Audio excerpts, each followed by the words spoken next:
Hey guys, so I'm going to start with number 10 on your for trig graphs. Now remember, you've done graphs before. Most of you guys are pretty good on graphs. We just have to think back to what we did earlier. Remember how sine and cosine and tangent react from 0 to 360, and you'll be just fine, okay? There's a couple differences here, which I like to overview first. Okay, again, go through the same process. You're going to go through amplitude, axis of curve, your max, min, and everything else. Again, so let's go ahead and label. Again, let's go ahead and do A. We're going to label our amplitude. Amplitude in this case is just 1. Our axis of curve in this case is just -1. We do have something new. Not new. I mean, we did have. Every graph has a period, or every trig graph has a period. In this case, how to find your period is all you do is 360 divided by 2. That 2 I'm getting from right there. And I end up getting 180. Okay, so basically what that means is this graph will repeat itself every 180 degrees. Okay, so right over here, it'll start repeating itself. It'll begin to repeat itself. Okay, so one period is from 0 to 180, and then the other it repeats itself every 180 degrees. Okay, so just keep that in mind. All right. Again, I'm going to have a max, a min, and an axis. Let's go ahead and label those. Our max ends up being -1 plus 1, that would end up being 0. Our min is -1 minus 1, that's -2. And our axis is at -1. Okay. So good. Alright. Now notice here, I don't have how you've done this before, is usually it's gone from 0 to 90 to 180 to 270 to 360. However, you gotta keep in mind this period. So you're essentially, let's say, 90, 180, 270, 360 onwards. You're gonna divide that by 2. So this is gonna turn into 45, 90, 135, 180. We can keep on going. 450. 540. Now you don't have to do this every time, but just for the first time I'll do this. 630 and then 720. Again, I'm just kind of dividing these values by 2 to end up getting where they'll hit on this new graph. So I've got 225, 270, 315, and 360.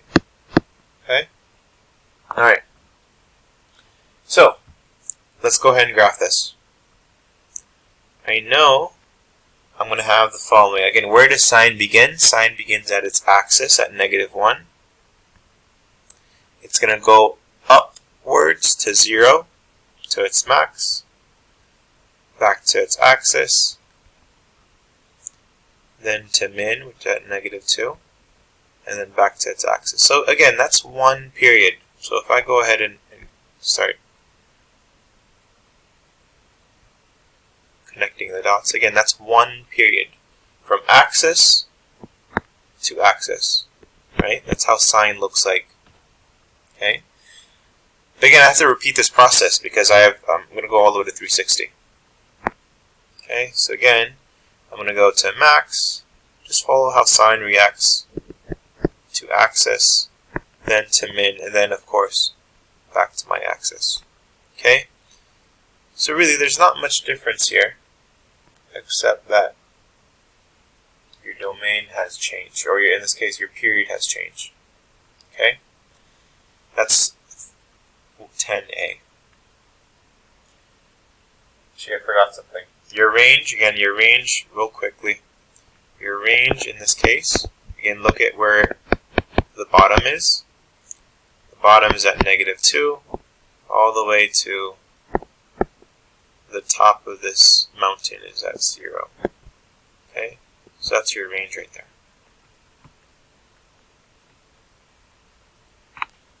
Okay, let's go ahead and do 10b. For 10b, we have y is equal to 3 times the absolute value of cos 2x. I'd recommend you doing this. So graph cos 2x first, and then graph the absolute value of cos 2x, and then afterwards, for your final step, just graph basically what it's asking for. Okay, so if we're graphing cos 2x, again, I'll try to take this slow. Let's focus on cos 2x. Let's graph that first. Again, we have let's go ahead and label max, min, and axis. Okay, A is 1, B is 0. So max is just 1. 0 minus 1. Min is -1, and then axis is at 0. Okay? I'm just going to grab cos 2x, and then I'll apply everything after. So again, just know where cos will start off. Cos is going to start off at your max, which in this case is 1. It's going to go down to axis, and then to your min, back to axis, back to max, and then we're going to repeat the same process all over again. Again, that's one period. This is how we finish it. Okay? Alright, that's cos 2x. Okay? Now let's focus on this, right? Let's apply absolute value. So anything that's negative is going to pop right up. So this is negative, this is negative. Now those are going to reflect upwards. So right here and here. Okay? They reflect above your axis. In this case, your axis is just 0. Okay? Alright. So here's what I got. Okay? Again, I'm going to go ahead to my final step. Again, if you break this down, it's actually not too bad. 3 times whatever this is. So all my values, I'm going to multiply by 3. Okay? Each one of these values. So I'm going to multiply this by 3, this by 3. I mean, basically all my values. Now, nothing's going to happen to these where my axis is because 0 times 3 has a value of 0. So that's going to stay put.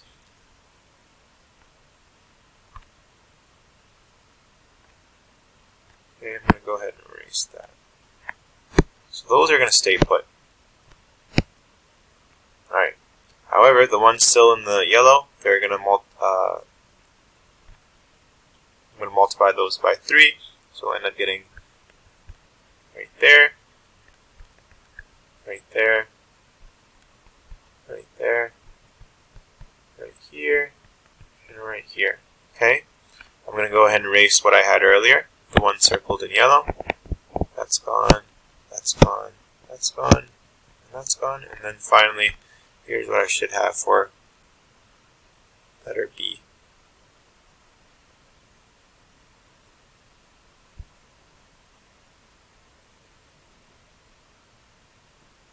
Okay, so that's 3B. Or 10B, sorry. Okay, just take it one step at a time. Ultimately, your range in this case is from 0 to 3. Alright, I'm going to go ahead and do 10C. I'm going to skip 10D though. But the reason I want to do 10C is because this is the first time we see our period going to change to 120. Okay, so again, let's go ahead and label our amplitude. That is 4, axis is 2. Okay, and our period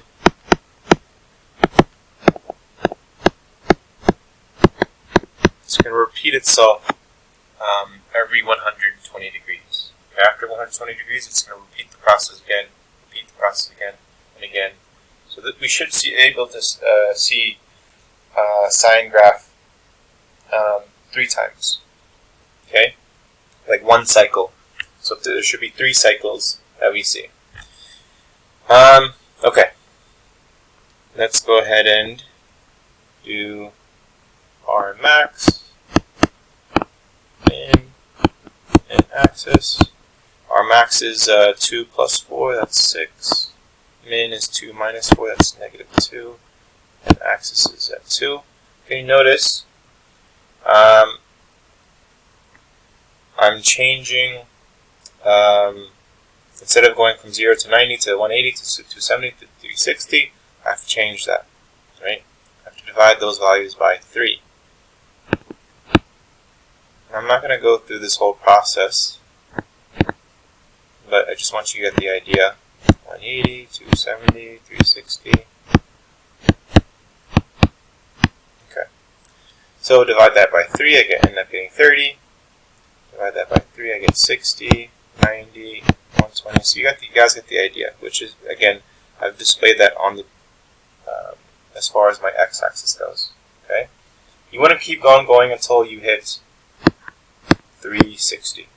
Okay, again, you want to hit 360.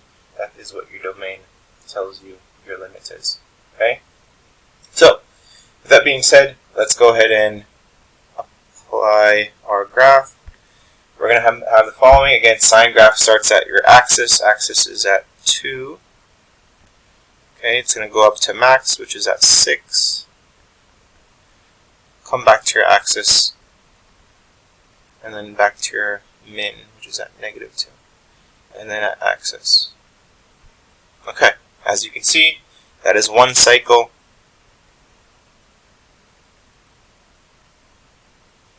Okay, we're going to keep on going until we hit 360. Okay, so back to max, axis, min, and then to axis. Repeat this one more time. That's our 2nd cycle.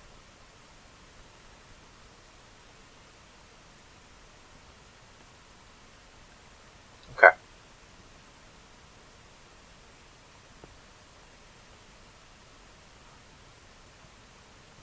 Alright, so this is how it should look like. Okay? Again, it's not that much different from what you've done before. You just have to make sure you add this element because our domain has changed, or in this case, our period has changed. Okay, so you're going to have many more cycles. It might be twice, 3 times within 0 to 360.